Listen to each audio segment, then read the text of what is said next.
भारत की आजादी के महायज्ञ में सिर्फ भारत के वीर सपूतों ने ही अपने प्राणों की आहुति नहीं दी, बल्कि भारत की बेटियों ने भी अपने आप को इस आग में झोंक दिया था।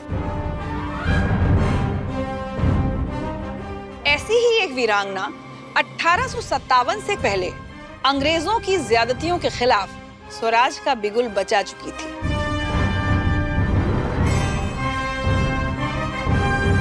कित्तूर की रानी चेन्नम्मा उन पहली महिला भारतीय शासकों में से एक थीं, जिन्होंने ब्रिटिश ईस्ट इंडिया कंपनी के आगे सर झुकाने के बजाय न सिर्फ अपने स्वाभिमान की लड़ाई लड़ी, बल्कि लॉर्ड डलहौजी की बनाई एक नीति डॉक्ट्रिन ऑफ लैप्स को भी चुनौती दे डाली। डॉक्ट्रिन ऑफ लैप्स के अनुसार यदि किसी राजा की बिना पुत्र संतान की मृत्यु हो जाती है तो उनकी रियासत ब्रिटिश सरकार के अधीन हो जाएगी। इस नियम को लाने के पीछे अंग्रेजों का मकसद दरअसल राजाओं और जागीरदारों को अपने हाथों की कठपुतली बनाकर उनकी रियासतों पर कब्जा करना था। लेकिन रानी चेन्नम्मा ने इस डॉक्ट्रिन को अपनाने से साफ इनकार कर दिया और अंग्रेजों के सामने युद्ध की एक कड़ी चुनौती भी पेश की। यही कारण है कि आज कर्नाटक में लोग रानी चेन्नम्मा को उनकी वीरता के लिए एक लोक नायक के रूप में याद करते हैं। क्या है रानी चेन्नम्मा की कहानी? कैसे उन्होंने अंग्रेजों को घुटने टेकने पर मजबूर किया और क्या हुआ बेलगावी के युद्ध के बाद? आइए एक्सप्लोर करते हैं।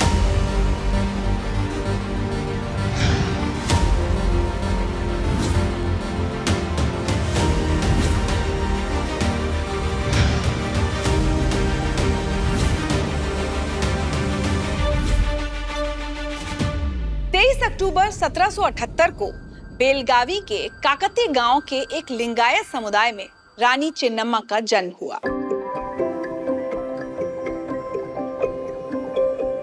बचपन से ही उन्हें घुड़सवारी, तीरंदाजी और तलवारबाजी सीखने का शौक था।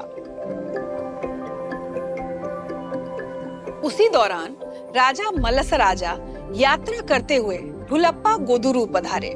रास्ते में राजा को एक आदमखोर बाघ के बारे में खबर मिली, जो गांव वासियों के लिए परेशानी का सबब बन चुका था। राजा उस बाघ को अपने तीर से मारने में सफल रहे, लेकिन जब वो शिकार के पास गए तो ये देखकर हैरान रह गए कि उनके तीर के अलावा एक दूसरा तीर भी बाघ को लगा है और एक 15 साल की लड़की निडर होकर बाघ के बगल में बैठी है। राजा मल्लसराजा उस लड़की की दिलेरी और सुंदरता के कायल हो गए और जल्द ही इन दोनों की शादी हो गई। ये बहादुर लड़की ही आगे जाकर रानी चेन्नम्मा बनी। मल्लसराजा के शासनकाल में कित्तूर की खूब तरक्की हुई। कित्तूर की नई महारानी भी प्रतिभा और राजनीतिक कौशल में राजा के साथ कंधे से कंधा मिलाकर एक सुखी और समृद्ध शासन की स्थापना कर रही थी। लेकिन रानी की खुशियों को जैसे अचानक किसी की बुरी नजर लग गई। शादी के कुछ ही समय बाद उनके पति राजा मल्लसराजा का निधन हो गया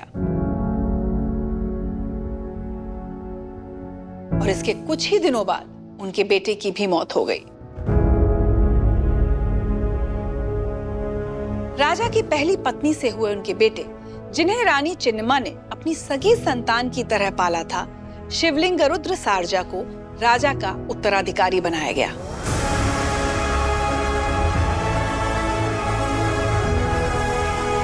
लेकिन बीमारी के कारण शिवलिंगरुद्र सारजा की भी मृत्यु हो गई। अंग्रेजों ने जब ये देखा कि कित्तूर में कोई पुरुष शासक नहीं बचा और बागडोर एक महिला के हाथ में है, तो उन्होंने राज्य हड़पने की कोशिश शुरू कर दी।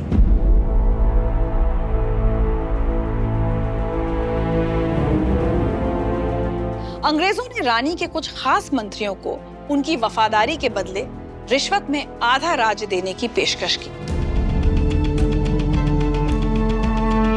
इस बात की भनक लगते ही रानी चेन्नम्मा ने एक युवा बालक शिवलिंगप्पा को गोद लिया और उसे सिंहासन का उत्तराधिकारी बना दिया। साथ ही उसे राजपाट का ज्ञान और युद्ध कला के हुनर सिखाने का जिम्मा भी अपने हाथों में ले लिया। ईस्ट इंडिया कंपनी को रानी की ये बात पसंद नहीं आई। उन्होंने शिवलिंगप्पा को राजा के उत्तराधिकारी के रूप में ना मानते हुए कित्तूर में अपनी डॉक्ट्रिन ऑफ लैप्स को लागू करके जॉन ठाकरे को वहां का प्रभारी घोषित कर दिया। इस बीच रानी चेन्नम्मा ने बॉम्बे प्रेसिडेंसी के लेफ्टिनेंट गवर्नर मॉन्स्ट्रुआर्ट एल्फिंस्टन को कई पत्र भेजकर अपना पक्ष रखने की कोशिश की, पर अंग्रेजों ने उनकी हर बात को ठुकरा दिया। यही नहीं, अंग्रेजों ने कित्तूर के राजकोष के चारों ओर पहरा लगवा दिया और अपने 20,000 सैनिकों और 400 तोपों की मदद से 1824 में कित्तूर पर हमला कर दिया।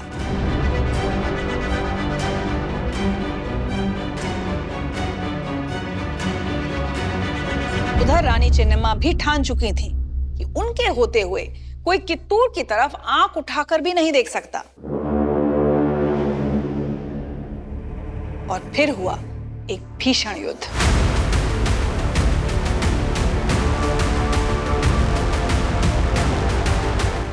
इस युद्ध में ब्रिटिश सेना को भारी नुकसान पहुंचा।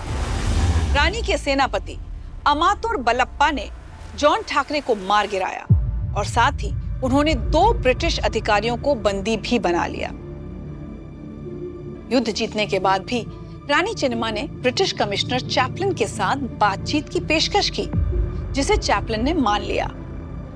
दोनों ओर से यह समझौता हुआ कि अब और कोई युद्ध नहीं होगा और सभी बंधकों को रिहा कर दिया जाएगा। रानी ने तो यह समझौता मंजूर कर लिया, लेकिन असल में यह अंग्रेजों की एक चाल थी। अपना वादा तोड़कर चैपलिन बहुत बड़ी संख्या के साथ कित्तूर पर दूसरी बार हमला करने के लिए लौटा। युद्ध का यह दूसरा दौर लगभग 12 दिनों तक चला। रानी चेन्नम्मा ने अपने सेनाध्यक्षों सांगोली रायन्ना और गुरु सिद्धप्पा की सहायता से दूसरी लड़ाई भी जमकर लड़ी। उनके सैनिकों ने भी किले की रक्षा के लिए जी जान लगा दिया, पर रानी के अपने ही 2 सैनिकों ने उन्हें धोखा दिया। तोपों के बारूद में मिट्टी और गोबर मिला दिया गया, जिसकी वजह से रानी चेन्नम्मा और उनकी सेना ब्रिटिश फौज के सामने ज्यादा देर तक नहीं टिक सकी।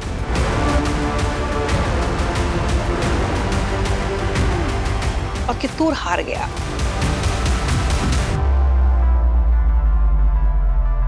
रानी के साथ ही संगोली रायन्ना को अंग्रेजों ने फांसी दे दी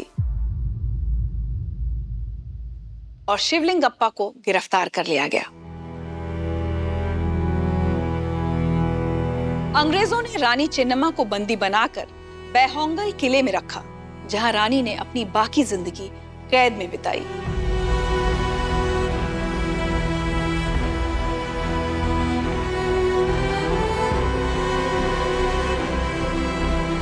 सिर्फ 50 साल की उम्र में 21 फरवरी 1829 को रानी चेन्नम्मा ने कित्तूर की धरती को अलविदा कह दिया।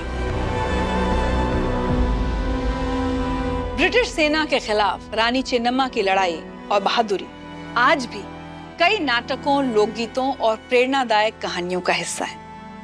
ब्रिटिश फौज के खिलाफ रानी चेन्नम्मा की पहली जीत के सम्मान में आज भी 22 से 24 अक्टूबर को कित्तूर में कित्तूर उत्सव मनाया जाता है।